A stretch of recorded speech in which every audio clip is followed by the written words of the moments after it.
So hello and hi guys. In today's video, we are going to cover up a chapter which is exploring forces. तो चलिए देखते हैं हम इसमें क्या क्या कवर करेंगे. तो देखो, जैसे कि चैप्टर का नाम है एक्सप्लोरिंग फोर्सेस, तो फोर्स तो पढ़ना पड़ेगा. फोर्स के बिना काम नहीं चलेगा. तो फोर्स क्या होता है? A force is a push और पुल ऑन एन ऑब्जेक्ट.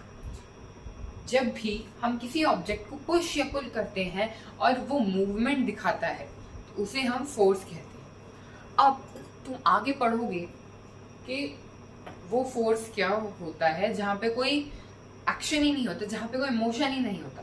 पढ़ोगे आगे. देखो, सपोज अगर मैं इसको अपनी तरफ खींच रहा हूँ, मतलब मैं कुछ फोर्स लगा रहा हूँ तभी ये मेरी तरफ आ पा रही है.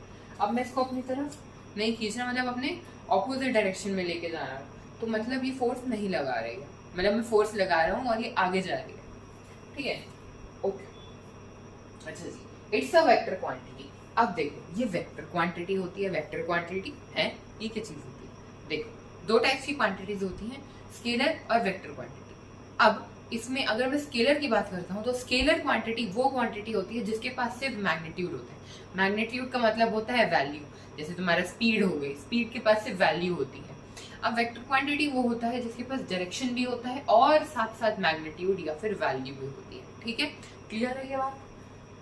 तो जैसे, अब कैसे, जैसे कैसे, ठीक है. तो देखो, सपोज अगर ये मेरा ऑब्जेक्ट है, इस ऑब्जेक्ट को मैंने रखा. अब हम स्केलर में अगर देखते हैं तो ये कितनी स्पीड से दौड़ रहा है. सपोज ये एक इंसान है और ये बहुत स्पीड से दौड़ रहा है. ठीक है, ये बहुत स्पीड से दौड़ रहा है. ठीक है, अब वो वेक्टर स्केलर क्वांटिटी हो गई. अब अगर मैं बोलूं किस डायरेक्शन में दौड़ रहा है, हियर, हियर और हियर, कितनी स्पीड से दौड़ रहा है और किस डायरेक्शन में दौड़ रहा है. या फिर अगर मैं फोर्स कहूँ, तो ये एक इंसान है और ये एक ऑब्जेक्ट है मेरा हाथ. अब ये इस पे फोर्स लगा रहा है, तो किस डायरेक्शन में लगा रहा है और कितनी वैल्यू से लगा रहा है. सपोज 10 न्यूटन का फोर्स लगा रहा है और इस डायरेक्शन में, माने वेस्ट डायरेक्शन में लगा रहा है. ठीक है, ये हो गई मेरी वेक्टर क्वांटिटी. अब इट्स अ वेक्टर क्वांटिटी पढ़ लिया. तो यूनिट इसका होता है न्यूटन, माने एन यूनिट होता है. ठीक है, न्यूटन माने एन. क्यों? क्योंकि यहाँ पे हम इसको सिंबलाइज कर देते हैं बेसिकली. तो जैसे 10 न्यूटन हो गया तुम्हारा, 5 न्यूटन हो गया, ये ऐसा यूनिट होती है. जैसे पुशिंग अ डोर, अब फोर्स लग रहा है. ठीक है, इस तरह से. अब देखो, यहाँ पर मैंने ले लिया एक बॉल का example. This is a ball and I am applying force 10 Newton का इधर से, 5 न्यूटन का इधर से. तो हुआ क्या, बहुत ध्यान से सुनो. 10 न्यूटन का फोर्स इधर से लगा, 5 न्यूटन का इधर से लगा. सपोज आई एम बॉल, मैं यहाँ से 10 न्यूटन का फोर्स लगाऊंगा, यहाँ से 5 न्यूटन का फोर्स. तो देखो, बॉल किस तरफ मूव करेगी, इस तरफ या फिर इस तरफ. जाहिर सी बात है, जिस तरफ ज्यादा फोर्स लगेगा, माने इस तरफ से, तो इस तरफ मूव करेगी, मतलब बॉल इधर मूव करेगी. अब अगर मुझे टोटल डिफरेंस निकालने का क्वेश्चन आ गया, तो मैं ये करूंगा, हमें देखना होता है कि डिफरेंट डायरेक्शन में फोर्स लग रहा है, तो हम सबट्रैक्ट कर देंगे. जैसे यहाँ पे डिफरेंट डायरेक्शन में लग रहा है, एक फोर्स इधर की तरफ, एक फोर्स इधर की तरफ. ठीक है, तो हम सबट्रैक्ट कर देंगे दोनों फोर्सेस को. जैसे 10 न्यूटन माइनस 5 न्यूटन. लेकिन अगर सेम डायरेक्शन में लग रहा है, दैट मीन्स अगर यहाँ पर भी 5 न्यूटन का फोर्स लग रहा है और यहाँ पर नहीं लग रहा. ठीक है, तो बॉल ऑफ कोर्स इस तरफ मूव करेगी, आपको उसके पास कोई चांस ही नहीं, क्योंकि यहाँ भी फोर्स नहीं लग रहा. ठीक है, तो 10 + 5 करेंगे, क्योंकि सेम डायरेक्शन में फोर्स लग रहा है. ठीक है, अब फोर्स देखो. फोर्स क्या होता है? फोर्स 4 टाइप्स के होते हैं: बैलेंस्ड, अनबैलेंस्ड, कॉन्टैक्ट और नॉन कॉन्टैक्ट. 2 यहाँ पढ़ेंगे, 2 नीचे पढ़ेंगे. तो बैलेंस फोर्स और अनबैलेंस फोर्स. चलो, सबसे पहले आता है मेरा बैलेंस फोर्स. भाई, बैलेंस फोर्स क्या होता है? When more than one object acts on a body and the resultant force is 0. जब एक या एक से ज्यादा फोर्स लग रहा है बॉडी पे, ठीक है, एक से ज्यादा फोर्स लग रहा है बॉडी पे, और जो रिजल्टेंट फोर्स है, मतलब टोटल फोर्स जो है वो 0 है, मतलब 0 है तो मतलब रेस्ट पे है, कुछ भी नहीं हुआ उसे, तो वो फोर्स होता है बैलेंस्ड फोर्स. ठीक है, सपोज अगेन बॉल का एग्जांपल लेते हैं. तो यहाँ से 10 न्यूटन का फोर्स, यहाँ से भी 10 न्यूटन का फोर्स. तो देखो, दोनों जगह से इक्वल फोर्स लग रहा है, मतलब बॉल बिल्कुल भी नहीं हिलेगी, it will be at rest and वो रिजल्टेंट फोर्स हो जाएगा 0. ठीक है, मतलब ये हो गया मेरा बैलेंस फोर्स. अनबैलेंस में जैसे ऊपर था कि 5 न्यूटन इधर से, 10 न्यूटन इधर से, तो हिल गया तो रिजल्टेंट फोर्स 0 नहीं आया था, 5 आ गया था, 10 माइनस 5। ठीक है, डिफरेंट टाइप्स ऑफ फोर्सेज, ये वापस मैंने पता नहीं क्यों हिडन डाल दिया, बट ठीक है। कॉन्टैक्ट फोर्स और नॉन कॉन्टैक्ट फोर्स। अब देखो, कॉन्टैक्ट फोर्स से ही समझ में आ रहा है, force which can be applied only with a contact of an object, with a contact with object. ठीक है, बिना उस ऑब्जेक्ट से कांटेक्ट जब तक हम लोग नहीं करते हैं तब तक हम लोग वो फोर्स नहीं लगा पाएंगे। Suppose if I am writing, मैं लिख रहा हूँ, तो अब मैं इससे कांटेक्ट कर रहा हूँ ना, मैं कोई जगह को थोड़ी ना पेन यहाँ है मैं यहाँ हूँ लिखते जा रहा हूँ, नहीं, मुझे फोर्स लगाना पड़ रहा है इस पर। ठीक है, कांटेक्ट है, फिजिकली टच में हूँ मैं इसके साथ। ठीक है, तो ये मूव कर रहा है, क्यों? क्योंकि मैं इसके ऊपर फोर्स लगा रहा हूँ, कॉन्टैक्ट फोर्स। ठीक है, जैसे अब देखो इसके एग्जांपल्स आते हैं मेरे पास, मस्कुलर और फ्रिक्शनल। ठीक है, फ्रिक्शन के बारे में हम आगे और डिटेल में पढ़ेंगे, तो वीडियो पूरी देखना और बीच में छोड़ के मत जाना, and like share and subscribe the video. चलो देखते हैं नॉन कॉन्टैक्ट फोर्सेस क्या होते हैं। Forces which can be applied without contact with object. ऐसे कुछ फोर्सेस ऐसे फोर्सेस जिन्हें हम बिना किसी कॉन्टैक्ट विद ऑब्जेक्ट के अप्लाई कर सकते हैं, मतलब उसमें ऑब्जेक्ट का कॉन्टैक्ट बिल्कुल भी नेसेसरी नहीं होता। सपोज अगर दिस इज अ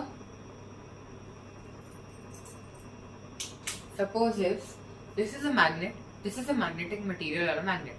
अब जैसे ही मैं इसको पास लेके जाऊंगा, इस पे एक फोर्स लगाएगा मैग्नेटिक फोर्स, एंड खींचा चला आएगा।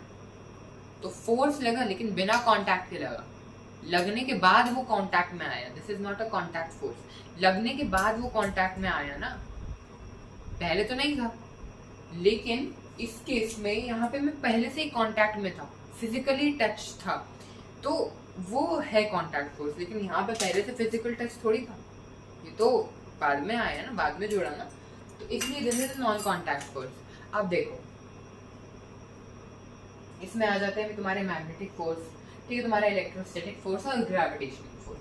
अब सबकी डेफिनेशन लाइन वाइज, पहले मस्कुलर की है, फिर फ्रिक्शनल की है, फिर मैग्नेटिक, फिर इलेक्ट्रोस्टैटिक, फिर ग्रेविटेशनल या ग्रेविटी।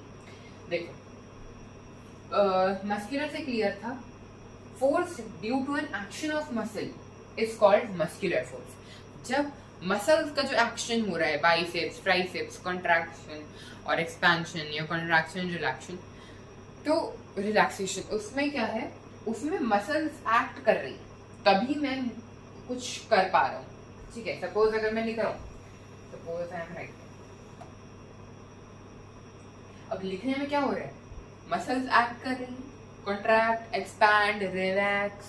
ठीक है, बाइसेप्स, ट्राइसेप्स, इन सबका कॉन्सेप्ट लग रहा है ये सब। ठीक है, तो इसमें क्या होगा, तो मसल्स के एक्शन से मैं जो फोर्स लगा पा रहा हूँ उसे मस्कुलर फोर्स कहते हैं। डंबल उठा रहे हो तो डंबल में क्या हो रहा है, कॉन्ट्रैक्शन, एक्सपेंशन, कॉन्ट्रैक्शन, एक्सपेंशन, तो इस केस में ये मस्कुलर फोर्स हो गया। ठीक है, force exerted by a surface against the motion of a body in it across its surface is called frictional force. अब इसके लिए थोड़ा समझना पड़ेगा, थोड़ा सा। Suppose this is a body, I am applying force like this. अब मैंने फोर्स लगाया यहाँ से, और एक फोर्स वहां से भी लगेगा जिसको फ्रिक्शनल फोर्स कहते हैं। फ्रिक्शनल फोर्स हमेशा ऑपोजिट डायरेक्शन में लगता है। सपोज अगर बॉडी इधर मूव कर रही है तो फ्रिक्शनल फोर्स इधर लगेगा, अगर इधर मूव कर रही है तो उधर लगेगा। ये क्लियर होना चाहिए, बाकी तो बहुत ईजी है। It helps us move. How? It also helps us move. जैसे एक बार ये फिगर देख लो, फिर बताता हूँ। अब देखो, फोर्स, फ्रिक्शन दोनों ही ऐसे स्टार्ट होते हैं। क्या दोनों का जो सिंबल है वो सेम होता होगा? नहीं, देखो बहुत छोटा सा डिफरेंस है, बड़ा भी हो सकता है। यहाँ पे जब हम फोर्स को इंडिकेट करते हैं तो कैपिटल एफ लिखते हैं, और अगर हम फ्रिक्शन को इंडिकेट करते हैं तो स्मॉल एफ लिखते हैं। ठीक है, अब देखो मूव करने में कैसे हेल्प करता है। Suppose if I am moving, तो मैं आगे तो फोर्स लगा रहा हूँ, लेकिन पीछे मैं जमीन को धकेल रहा हूँ। हालांकि वो पीछे जाएगी नहीं, लेकिन मैं धकेल रहा हूँ। तो वो जो मैं पीछे की तरफ फोर्स लगा रहा हूँ आगे बढ़ने के लिए, that is known as frictional force. Opposite direction में लग रहा है, मैं आगे बढ़ रहा हूँ, पीछे फोर्स लग रहा है। ठीक है, उसको हम फ्रिक्शनल फोर्स कहते हैं।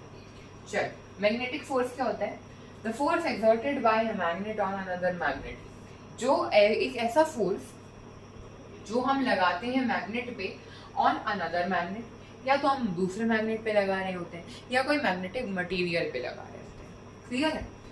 इट कैन बी अट्रैक्टिव और रिपल्सिव, या तो वो अट्रैक्टिव हो सकता है या वो रिपल्सिव हो सकता है, मतलब रिपल्शन भी हो सकता है। Suppose if there are two objects, again if there are two objects, let's suppose this is a magnet, this is also a magnet, this is north pole, this is south pole, this is north pole and this is south pole, दिख रहा हो तो this is south, this is north, this is north, this is south, clear?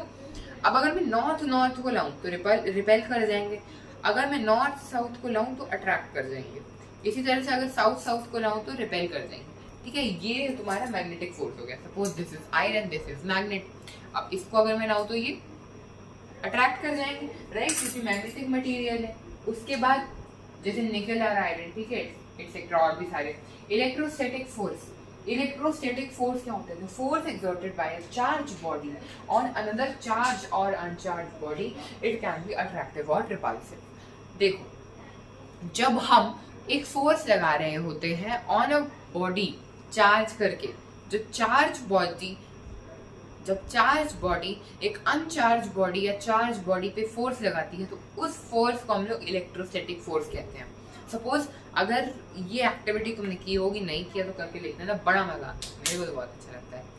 Paper के छोटे छोटे टुकड़े करना, scale लेना, सिर पर रगड़ना। अब सिर पर रगड़ने से होगा क्या, उसमें जो पार्टिकल्स है वो चार्ज हो जाएंगे, और पेपर क्या था, अनचार्ज था। तो अब मैंने जैसे ही चार्ज को अनचार्ज के पास लेके गया तो वो अट्रैक्ट कर जाएगा, पेपर ऊपर उठने लगेगा। कई बार ये भी होगा कि रिपेल कर जाएगा, ठीक है, तो इट्स अट्रैक्टिव और रिपेल्सिव। ठीक है, अब देखो ग्रेविटेशनल फोर्स क्या होता है? It is the force of attraction between all the small and large bodies of universe, it's always attractive. ये ऐसा फोर्स होता है, चाहे वो छोटी सी छोटी चीज हो या बड़ी सी बड़ी चीज हो, वो हर एक पे लगता है, ठीक है, और इट इज ऑलवेज अट्रैक्टिव। अब ये नहीं कि वो रिपल्सिव है, सब पढ़ते आ रहे हैं अट्रैक्टिव रिपल्सिव अट्रैक्टिव रिपल्सिव, ये क्या चीज है, ये भी अट्रैक्टिव रिपल्सिव नहीं, रिपल्सिव हो गया तो अगर ऐसे धड़ाम से एक फोर्स लगाएगा ना, ऊपर दीवार पे जाके सिर पटक जाएगा तुम्हारा, ठीक है, तो ये काम नहीं करके आना, ठीक है, प्रैक्टिकल थिंकिंग। अट्रैक्टिव है तभी तो हम लोग खड़े हुए हैं। देखो, धरती हम पे वेट लगा रही है, उस वेट को हम लोग केजी बोलते हैं, पहले से बता दिया मैंने, ठीक है, वेट ग्रेविटेशनल फोर्स, वेट लगा रही है पर्टिकुलर, तो खींच रही है अपनी तरफ, और उसको हम लोग ग्रेविटेशनल पुल बोलते हैं, वेट बोलते हैं, ठीक है। अब देखो आ भी गया मास एंड वेट, मास को हम एन से डिनोट करते हैं, वेट को हम डब्ल्यू से डिनोट करते हैं। ऐसा यूनिट मास का होता है किलोग्राम, और इट्स द सेम एवरीवेयर, हर जगह सेम होता है, हर एक जगह सेम होता है। अगर तुम्हारा वेट यहाँ पर 50 है तो वहाँ कनाडा जाओगे ना तब भी 50 रहेगा। तुम वहाँ क्या बोलूँ, अगर तुम अफ्रीका जाओगे तब भी 50 रहेगा, हर जगह 50 रहेगा। ये नहीं अफ्रीका गए 40 हो गए, कनाडा गए 30 हो गए, नहीं। मास क्या होता है? The amount of matter contained in an object या इन अ सब्सटेंस, ठीक है, उसको हम मास बोलते हैं, ठीक है, ठीक है, ठीक है। उसके बाद it can never be zero, अगर मास जीरो हो गया तो सब कुछ जीरो है, क्योंकि वेट होता है, weight is equal to m into G, यानी कि मास इंटू ग्रेविटेशनल फोर्स। अब ग्रेविटेशनल फोर्स कितना अप्रॉक्स होता है? 9.8 ग्राम मीटर पर सेकेंड स्क्वायर। अब इसको हम लोग अप्रॉक्स लिख देते हैं 10 मीटर पर सेकेंड स्क्वायर, तो कैलकुलेशन आसान करने के लिए, ठीक है।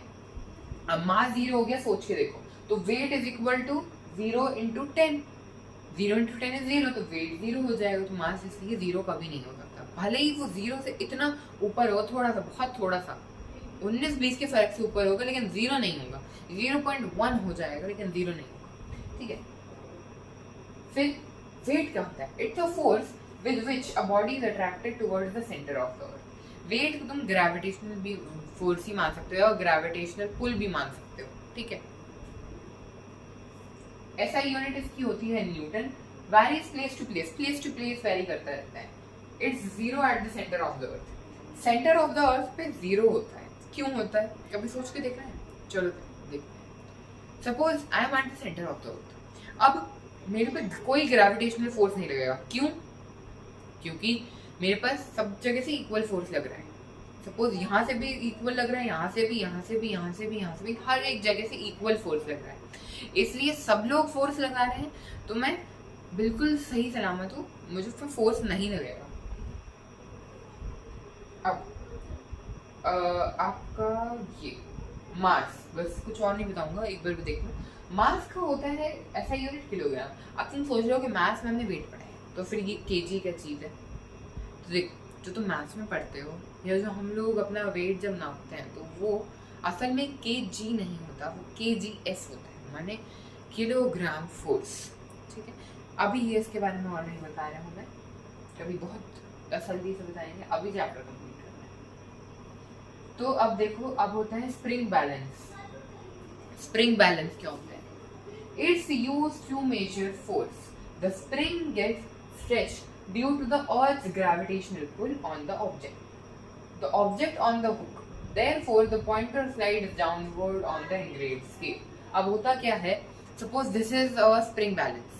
अब यहाँ पर suppose क्या लगा है, पॉइंटर लगा है, ठीक है, वेट या मास नापने के लिए यूज होता है, वेट फोर्स नापने के लिए यूज होता है, ठीक है। फिर मास नापने के लिए यूज नहीं होता, सॉरी, वेट या फोर्स बताने के लिए यूज होता है।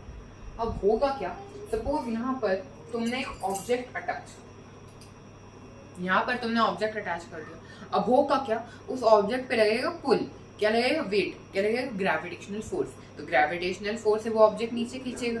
अब जब वो नीचे खींचेगा तो पॉइंटर स्लाइड करने लगेगा, और उस पॉइंटर स्लाइड से जो एनग्रेव्ड स्केल दिया हुआ है उससे हमें इसका वेट या फोर्स पता चल जाएगा। ठीक है, इसलिए स्प्रिंग बैलेंस को हम लोग यूज करते हैं। ठीक है, अब हाँ, बायन फोर्स यानी कि बायंसी। बायंसी क्या होती है? Every fluid exerts an upward force on a body emerged in it, this upward force is called Bayern force. ठीक है, इस अपवर्ड फोर्स को हम लोग बायन फोर्स कहते हैं। सपोज दिस इज अ, जो पहले बता देता हूँ, जो फोर्स वाटर के द्वारा लगाया जाता है on a body is known as buoyant force. जैसे अगर तुम कभी ट्राई करना, अगर तुम स्विमिंग पूल में गए, तुम बिल्कुल ही नीचे डूब गए ये सोच के, अरे मैं तो ना बहुत शक्तिशाली हूँ, मैं तो वही रहूँगा, उठूंगा नहीं, लेकिन तुम्हें नहीं पता कि वाटर तुमसे ज़्यादा पावरफुल है। अब वाटर तुम पे एक फोर्स लगाएगा जिसको बॉयंट फोर्स कहते हैं, और उस बॉयंट फोर्स को हम लोग अभी आगे और डिटेल में पढ़ेंगे, बायंसी। ठीक है, तो बायंट फोर्स को हम ऐसे समझ सकते हैं, suppose this is a bucket, ठीक है, उसमें मैंने वेट मतलब कोई भी चीज़ डाल दी, तो अब डालने के बाद वाटर का लेवल राइज हो गया, लेकिन ये दूसरा है, यहाँ पे हमें सिर्फ इतना देखना है कि उस पर एक फोर्स लगेगा। फोर्स क्या लगेगा? फोर्स क्या लगेगा? Buoyant force. ठीक है, अब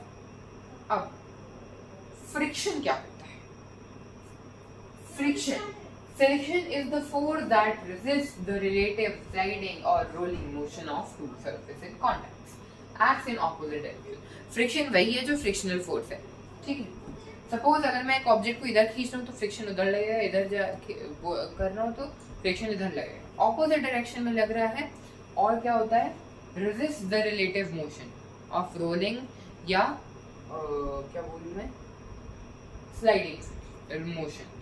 सपोज अगर ये बॉटल रोल कर रही तो फिर यहाँ पे फोर्स लगाया मैंने तो फ्रिक्शन इधर लगा। कि अगर नहीं दिख रही है तो रियली सॉरी, बट मैंने फिर भी बता दिया। अब देखो, फ्रिक्शन ज़्यादा किस उसमें होगा?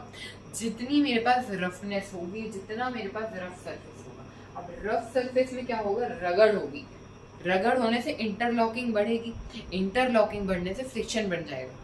जैसे ये सरफेस वन है, ये सरफेस टू है, इरेगुलरिटीज है तो इंटरलॉकिंग बढ़ेगी, इंटरलॉकिंग बढ़ेगी तो रगड़ बढ़ेगी, और रगड़ बढ़ेगी तो फ्रिक्शन बढ़ जाएगा। ठीक है, ways to reduce friction, polish कर सकते हैं हम सरफेस को जिससे उसकी इरेगुलरिटीज कम हो जाएंगी। लुब्रिकेशन से भी यही होता है। ठीक है, पॉलिशिंग, लुब्रिकेशन, उसको हम स्मूथ कर देते हैं सरफेस को ताकि फ्रिक्शन कम हो जाए। ठीक है, ball bearings are used to reduce friction, ताकि वो रोल कर सके। आप देखो, मैकेनिक्स का पार्ट है ये, जहाँ पे हम लोग क्या बॉल बेयरिंग से यूज करते हैं कार के उसमें, ताकि वो स्लाइड ना करे, वो रोल करे उसके ऊपर, ऐसे स्लाइड ना करे, वो ऐसे रोल करे रोड के ऊपर। ठीक है, इसलिए हम बॉल बेयरिंग से यूज करते हैं ताकि फ्रिक्शन कम हो जाए। ठीक है, अब तुमने कभी सोचा है कि जब हम आइस जो होती है, ठीक है, आइस पे हम लोग कभी गाड़ी क्यों नहीं चला सकते? आइसी रोड जो होती है क्यों नहीं चला सकते? क्योंकि आइस का जो सरफेस है वो स्मूथ होता है, interlocking will be less, and when the interlocking will be less, so the friction will be less, so the car, we won't be able to drive the car on a ice. ठीक है, ये सब interlocking reduce कर देते हैं जो friction को reduce करते हैं।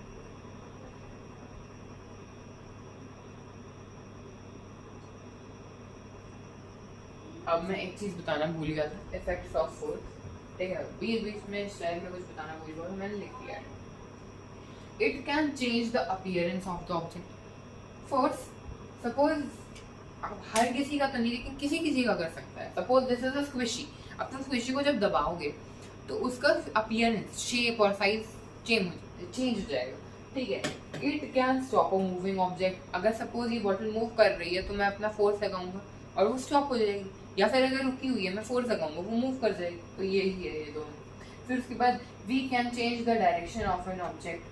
ठीक है, type of friction, types of friction, static friction, the friction in which the force applied on an object is equal to its static friction.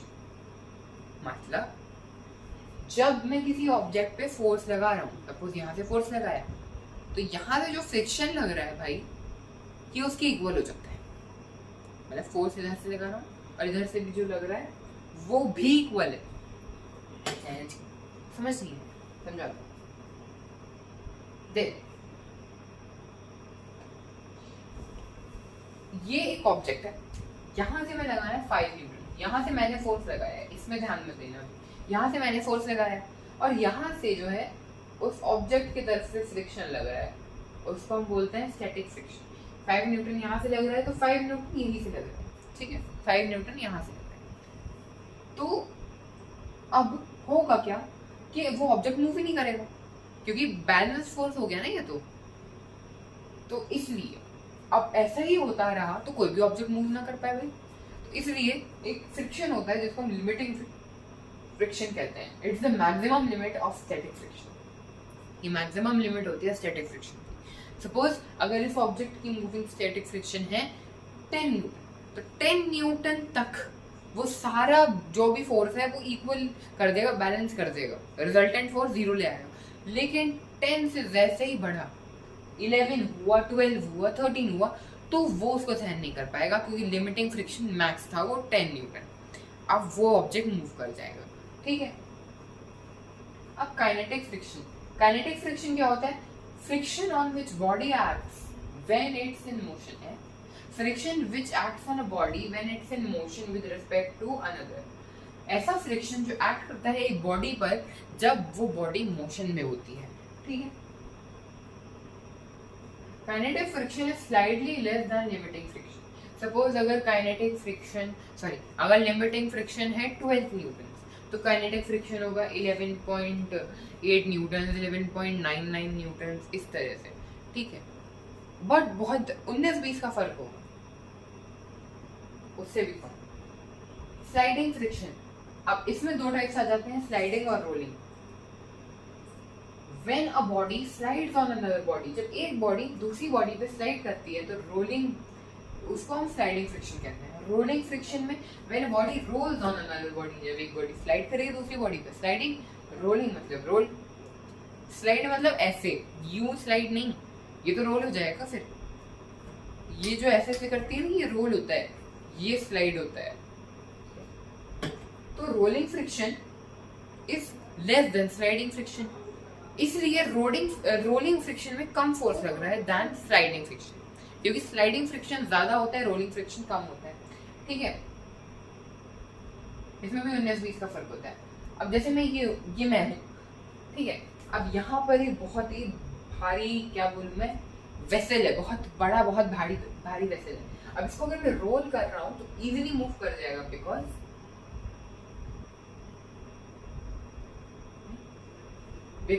ये फ्लूइड फ्रिक्शन आंसर नहीं है इसका। एक मिनट, फ्लूइड फ्रिक्शन नहीं, क्योंकि रोलिंग फ्रिक्शन कम होता है sliding friction से, क्योंकि फोर्स उसमें मैंने ज्यादा नहीं लगाया, कम फोर्स लगाया और आसानी से वो मूव कर गया। अगर मैं इसको ऐसे स्लाइड करता हूँ तो बहुत ज़्यादा फोर्स लगता है, राइट? तो उसकी वजह से फ्लूइड फ्रिक्शन मतलब या विस्कस ड्रैग भी बोल सकते हैं। तो ये फ्लूइड है, ठीक है। अब बैक फ्लोट अगर तुम कर रहे हो, फ्लूइड है, वाटर है, अब उसमें तुम कभी ट्राई करना बैक फ्लोट करने का।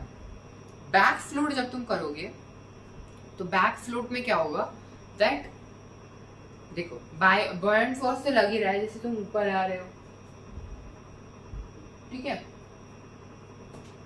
बॉयंट फोर्स तो लग ही रहा है जैसे तुम ऊपर आ रहे हो, उसके साथ साथ तुम वाटर को फाड़ रहे हो, एक तरह से तुम उसको टीयर कर रहे हो, और तुम पे जो फ्रिक्शन लगा रहा है, जो ड्रैग कर रहा है तुम्हें ऑपोजिट डायरेक्शन में ही लग रहा है, ठीक है, उसको हम लोग विस्कस ड्रैग या फ्लूइड फ्रिक्शन बोलते हैं। सपोज अगर तुम आगे की तरफ मूव कर रहे हो तो पीछे फ्रिक्शन लगेगा, पीछे की तरफ मूव कर रहे हो ऐसे ऐसे तो आगे फ्रिक्शन लगेगा, ठीक है, क्लियर है।